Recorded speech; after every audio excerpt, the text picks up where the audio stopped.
저는 올해 결혼 9년 차에 접어든 평범한 직장인이었어요. 회사에서는 과장 직함을 달았고 집에서는 초등학교 3학년 딸을 둔 아빠였어요. 아내는 전업주부였지만 학부모들 사이에서 열성이 대단한 사람으로 소문이 나 있었어요. 아이 학원 시간표를 직접 짜고 교재도 손수 제보내줄 정도였으니까요. 저는 밖에서 돈을 벌어오고 아내는 집과 아이를 돌보는 역할. 틀에 박힌 구조였지만 큰 불만은 없었어요. 적어도 겉으로 드러나는 문제는 없었거든요. 변화의 시작은 지난 봄이었어요.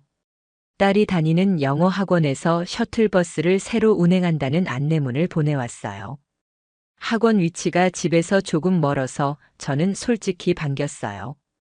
퇴근 시간과 아이 하원 시간이 맞지 않을 때마다 전전긍긍했는데 이제 걱정 덜겠다는 안심이 들었어요. 아내도 좋아했어요. 아이를 직접 픽업할 때마다 체력적으로 힘들었다고 하더라고요. 셔틀버스 기사와 첫날 인사를 했어요. 50대 전후의 말수 적은 아저씨를 예상했는데 의외였어요. 체격이 단단하고 말끔한 복장에 30 후반쯤 돼 보이는 남자였어요. 학원 측에서 안전을 위해 젊은 기사를 선호했다나 어쩐다나. 그 남자는 제게 허리를 깊이 숙이며 명함을 건넸어요. 셔틀 운행 시간과 연락처가 적혀 있었어요. 저는 예의상 명함을 받아들고 눈길을 돌렸는데 그때 아내의 표정이 묘하게 반짝이는 걸 봤어요. 그 순간은 대수롭지 않게 넘겼어요. 그 뒤로 한 달쯤 평온했어요. 셔틀 기사에게 연락 올 일도 없었고 아이도 별 문제 없이 다녔어요. 그런데 어느 날부터 아내가 오후마다 핸드폰을 붙잡고 있더라고요. 원래 SNS를 자주 하는 사람이 아니라서 더 눈에 띄었어요. 저는 퇴근 후 거실에 누워 TV를 보는데 아내는 주방에서 핸드폰을 보며 미묘하게 웃었어요. 저는 무심코 물었어요.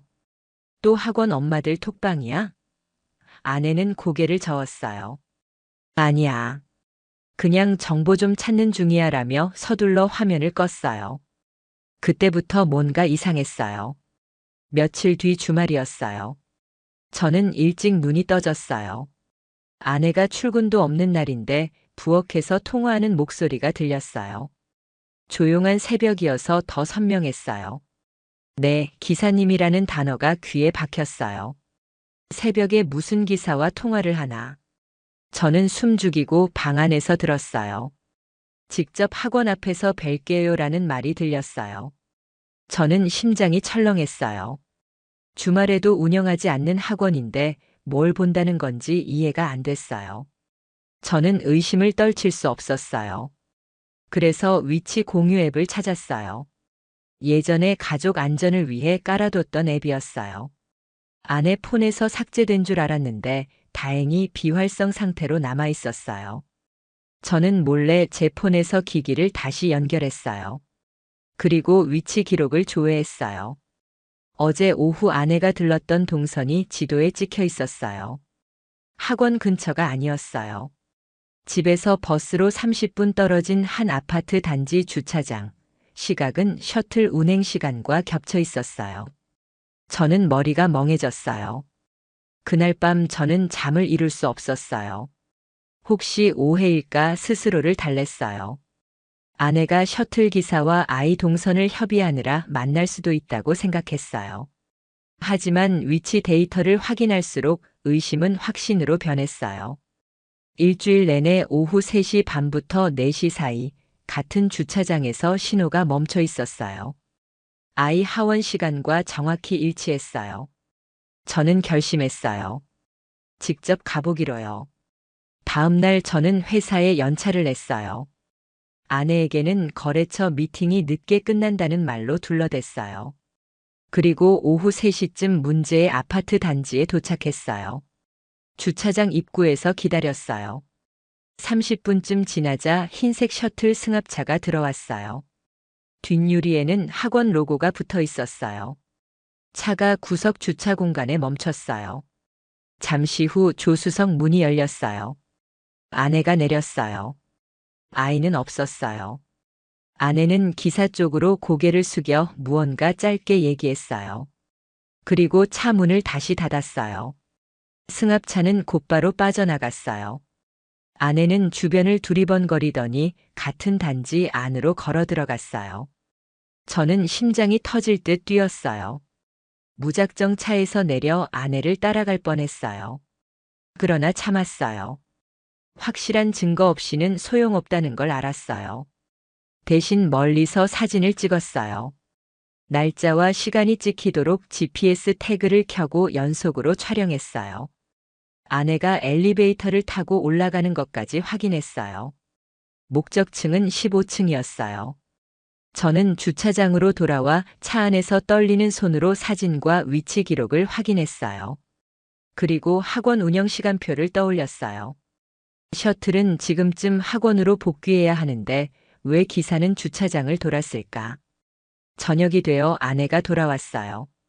저는 일부러 평소대로 웃으며 맞았어요. 아내는 대수롭지 않게 말했어요. 오늘 길이 많이 막히더라. 저는 고개를 끄덕였어요.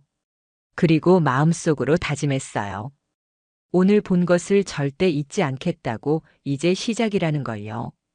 그날 밤 저는 증거 폴더를 만들었어요. 위치 데이터, 사진, 이동 경로, 녹음 가능한 준비, 그리고 학원 측 연락처를 정리했어요. 저는 이 싸움에서 절대 감정적으로 굴지 않을 거라 다짐했어요. 아이에게 상처를 주지 않으면서도 아내의 거짓말을 밝혀내고 싶었어요. 그리고 셔틀 기사라는 이름 뒤에 숨어 있는 그 사람의 실체도요. 그날 이후 저는 퇴근 시간을 조정하며 몰래 아내의 동선을 살피기 시작했어요. 월요일부터 금요일까지 5번의 감시 끝에 공통점이 있었어요. 항상 오후 3시 40분쯤 그 아파트 단지로 들어갔다가 4시 반쯤 나왔어요. 확신이 들기 시작했어요. 아내가 셔틀 기사와 아이 없는 시간을 함께 보내고 있다는 것에요. 그 주 금요일 저는 마음을 단단히 먹고 아예 그 단지 내에 있는 경비실로 향했어요. 이유는 간단했어요. 엘리베이터 CCTV가 궁금했거든요. 제가 들고 있던 카메라는 DSLR이었고 경비 아저씨에게는 건물 외관을 담는 사진 프로젝트 중이라고 설명했어요. 거짓말이었지만 아저씨는 의심하지 않았어요. 여기 단지 구조 좀 볼 수 있을까요? 어떤 거요? 엘리베이터나 출입 구조요. 외부인이 드나들기 어려운지 확인하려고요. 아, 그건 잘 모르겠는데 뭐 CCTV라도 볼 거예요? 네, 입주민 출입 동선만 보면 될 것 같아요. 거기서 제 눈은 그걸 확인했어요. 아내와 셔틀 기사가 같은 시간대에 엘리베이터를 타는 장면이 반복되어 있었어요. 심지어 같은 층, 같은 방향, 그리고 40분쯤 지나 둘이 나오는 모습까지 저는 손으로 입을 틀어막았어요. 피가 머리 위로 확 쏟아지는 것 같았어요. 몸이 떨렸고 눈이 가려졌어요. 거기서 더는 못 참고 아저씨께 고맙다 인사만 하고 나왔어요. 그날 저녁 저는 냉정함을 유지했어요. 아내가 돌아왔고 저녁 준비를 했고 딸은 제 품에 안겨 TV를 봤어요. 그 평화롭던 장면이 저에겐 지옥 같았어요. 아내는 식탁에서 갑자기 말했어요. 요즘 왜 이렇게 말이 없어졌어? 저는 똑같은 표정으로 대답했어요. 그냥 피곤해서. 그 말에는 널 알고 나서라는 의미가 숨어 있었어요. 아내는 말없이 수저를 들었어요. 밥알이 하나도 넘어가지 않았어요. 그녀도 뭔가 느꼈겠죠. 하지만 들키지 않았다고 생각했는지 다음 날도 평소처럼 나가더라고요. 저는 이번엔 학원에 직접 전화를 걸었어요. 혹시 3학년 셔틀 노선 기사분 바뀌셨나요? 아니요, 지금도 이상규 기사님이셔요. 그런데 이상규 씨 오늘 오전에 보니까 학원 차량 안 타고 계시던데요. 그쪽 직원이 당황했어요. 저희는 기사님이 매일 오전 3시부터 오후 6시까지 운행하고 계신 걸로 알고 있습니다만. 이쯤 되니까 이건 단순한 외도나 유혹의 문제가 아니었어요. 학원 시스템을 이용해 누군가가 개인적인 만남을 업무 시간에 은폐하고 있다는 의미였어요. 저는 전화를 끊고 곧장 학원에 항해 메일을 보냈어요. 학부모로서 이 문제를 묵과할 수 없습니다. 셔틀 기사 이상규 씨가 정규 운행 시간 중에 근무지를 이탈해 아이들과 무관한 활동을 하고 있는 정황이 포착되었습니다. 이 문제를 정식으로 보고드리며 학원 측의 공식적인 입장을 요구합니다. 그날 밤 아내는 제게 물었어요. 학원에서 연락 왔다고 하던데 무슨 일이야? 저는 아주 천천히 고개를 들고 물었어요. 셔틀 기사랑 무슨 사이야? 아내는 그 순간 자신의 입술을 다물었어요. 그 말에 바로 반응했다는 건 이미 스스로 죄를 인정했다는 뜻이었어요. 당신 그걸 어떻게? 저는 단호하게 말했어요. 이상규 학원 근무 시간, 아파트 단지, 내가 내 아내라는 사실. 이 모든 걸 엮어서 보면 너무나 분명해. 아내는 그제야 무너졌어요. 의자를 밀고 주저앉으며 말했어요. 그 사람 처음엔 그냥 아이 이야기하다가 우연히 친해졌어. 근데 그게 왜 엘리베이터 CCTV에 찍혀 있니? 미안해. 나도 그럴 생각은 아니었어. 그냥 마음이 약해졌어. 제가 듣고 싶은 건 사과도 설명도 아니었어요. 저는 일어나면서 말했어요. 내가 이렇게까지 증거를 모으고 너를 가만히 지켜본 건 복수를 위해서야. 그리고 그 복수는 시작됐고 지금도 진행 중이야. 아내는 울먹이며 말했어요. 그 사람한테 연락하지 마 제발. 저는 냉정하게 말했어요. 그럼 넌 그 사람을 걱정하는 거구나. 내 딸이 아니라. 아내는 말을 잇지 못했어요. 그날 이후 아내는 입을 다물었고 저는 딸아이에게 더 따뜻해졌어요. 아이만큼은 이 일에 상처받지 않기를 바랐기 때문이에요. 아내는 사건이 드러난 후 며칠 동안 거의 말을 하지 않았어요. 딸아이와도 어색하게 대했어요. 저는 그 모습을 지켜보면서도 일절 따지지 않았어요. 왜냐면 저는 이미 다음 수순을 계획하고 있었기 때문이에요. 제가 가장 먼저 한 일은 학원에 보낸 정식 민원을 바탕으로 운영 책임자와 직접 면담을 요청한 거였어요. 담당 원장은 대단히 민감한 얼굴로 제게 말했어요. 학부모님, 저희도 처음에는 단순한 개인적인 불만이라고 생각했습니다. 그런데 셔틀 운행 일지를 확인한 결과 이상규 기사님이 매주 특정 시간에 운행 노선 이탈을 반복했더라고요. 저는 말했어요. 그 특정 시간대가 정확히 3시 30분부터 4시 30분 사이일 겁니다. 그 시간 동안 제 아내와 같은 아파트에 있었고 CCTV에도 함께 있는 장면이 찍혀 있습니다. 운영자는 말문이 막혔고 저는 덧붙였어요. 이 일은 단순한 외도가 아니라 학원 차량 안전에 관한 문제예요. 아무런 책임 없는 부모와 아이들이 이 피해를 입을 수 있어요. 그 말에 학원 측도 더는 회피할 수 없었는지 셔틀 기사와의 계약을 즉각 중단한다고 통보했어요. 이로써 아내가 자주 만나던 남자는 학원에서 잘렸어요. 하지만 저는 여기서 멈추지 않았어요. 그가 일하던 다른 아르바이트 장소가 있다는 사실을 제 나름대로 알아냈어요. 주유소였어요. 퇴근 후에 주유소에서 야간 근무를 하는 걸 봤거든요. 제가 직접 그 주유소에 전화하진 않았지만 아내가 그곳에도 찾아갔다는 정황이 잡히면서 그쪽에서도 그를 불편해하기 시작했을 거예요.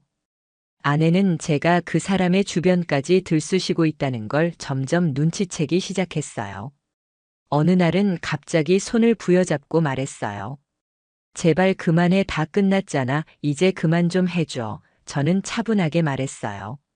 난 아직 시작도 안 했어. 내가 모른 척하고 참고만 할 거라고 생각했지? 아내는 무릎을 꿇었어요. 잘못했어. 진짜 미쳤었어. 딸한테만은 말하지 말아줘. 그 말에 저는 정색했어요. 내가 지금 이러는 이유가 뭔 줄 알아? 딸이 언젠가 다 크고 나서 아빠가 얼마나 바보 같았는지 그걸 느끼지 않게 하려는 거야. 저는 진심이었어요. 이 복수는 단순히 아내에게 주는 벌이 아니라 제 가족에 대한 마지막 책임이었어요. 며칠 후 학원에서 전체 학부모에게 공지문이 발송됐어요. 셔틀 운행 기사의 교체에 따라 일정이 일부 변경될 예정입니다. 그걸 본 아내는 얼굴이 하얗게 질렸어요. 이미 알고 있는 일이었겠지만 그게 공식적으로 처리되자 모든 게 진짜로 무너졌다는 걸 실감한 거겠죠. 그리고 어느 날 밤 아내는 조용히 제게 편지를 한 장 건넸어요. 제가 읽기 전에 말했어요. 필요 없어. 난 너의 감정이 궁금하지 않아. 아내는 말없이 그 편지를 접고 서랍 안에 넣었어요. 그 다음 날부터 아내는 제게 사소한 걸 묻지도 않고 딸아이와도 일정한 거리를 유지했어요. 물론 엄마로서 할 역할은 했지만 눈빛에서 느껴졌어요. 자신이 만든 무너진 균열 속에 그녀 스스로 갇혀 있다는 걸. 하지만 저는 일부러 그런 틈을 줬어요. 자신이 무엇을 잃었는지 매일같이 체감하게 만들었어요. 그리고 어느 날 딸아이가 무심코 물었어요. 아빠, 엄마랑 무슨 일 있었어? 그 말이 가슴을 찔렀어요. 저는 웃으며 대답했어요. 아니야, 그냥 엄마랑 아빠가 조금 싸웠을 뿐이야. 하지만 그 말 속에 담긴 수천 가지 복잡한 감정은 결코 아무 말 없이 덮일 수 없는 것들이었어요. 아내와의 침묵이 계속되는 가운데 저는 조용히 이혼 서류를 준비하기 시작했어요. 그동안의 일련의 과정은 단순한 감정 싸움이 아니라 정확히 이혼 사유 입증이라는 명확한 목적 아래 쌓아온 증거였어요. 아내는 그것도 모른 채 제가 예전보다 조금 더 말이 없어졌다고만 느낀 것 같았어요. 하지만 그건 평온이 아니라 폭풍전의 고요였어요. 이상규라는 남자, 그 이름이 저에게는 단지 아내의 상대가 아니라 제 인생을 흔들어 놓은 도화선 같은 존재였어요. 그래서 저는 그를 더는 무시하지 않기로 했어요. 당시 저는 우연히 SNS에서 그 사람의 계정을 발견했어요. 비공개 계정이었지만 프로필에는 아이들과 함께하는 따뜻한 하루 같은 문구가 적혀 있었어요. 기가 막혔어요. 아이들과 함께하는 하루. 그 시간에 제 아내와 아파트 단지에 있었다는 건 모르는 척하는 걸까요? 저는 가짜 계정을 만들었고 그 사람의 팔로워 목록을 탐색했어요. 그 안에서 제가 보던 익숙한 계정을 발견했어요. 바로 제 아내였어요. 둘은 SNS를 통해서도 계속 소통하고 있었던 거예요. DM까지 열람할 수는 없었지만 그 타이밍과 맞물리는 게시물들 시간 맞춰 올라오는 게시글 다분히 교감이 섞인 느낌이 있었어요. 이쯤 되니까 저는 이 문제를 가정 내 갈등 수준으로 묶어둘 수 없다고 판단했어요. 그 사람이 타인 가정을 해치고도 학원이라는 공공 시스템을 이용해 왔으며 이제는 온라인에서도 가족 코스프레를 한다는 사실이 너무나 역겨웠어요. 저는 정식으로 변호사를 선임했어요. 이혼 소송과 별개로 상간자 소송도 함께 진행할 수 있도록요.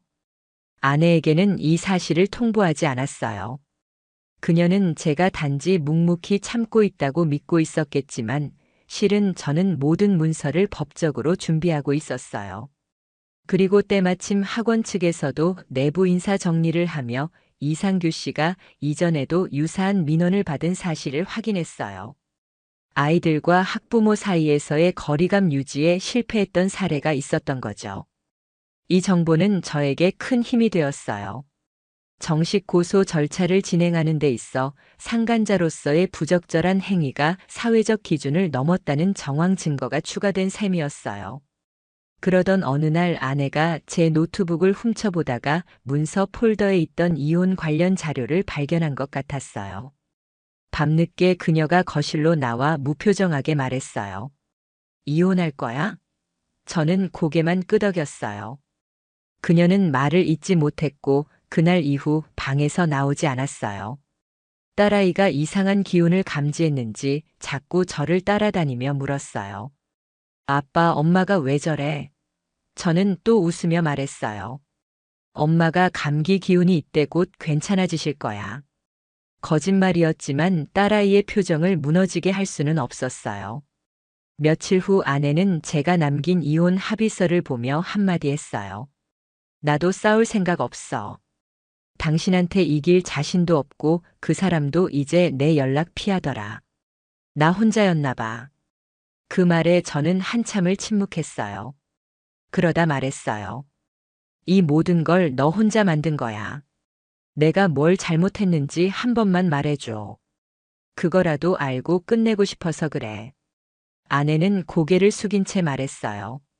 당신은 잘못한 거 없어. 그게 오히려 더 무서웠어. 난 그냥 나 스스로를 망친 거야. 그 대화는 모든 것의 끝을 의미했어요. 사과조차 자기 방어로 들렸고 용서조차 허락할 틈이 없었어요.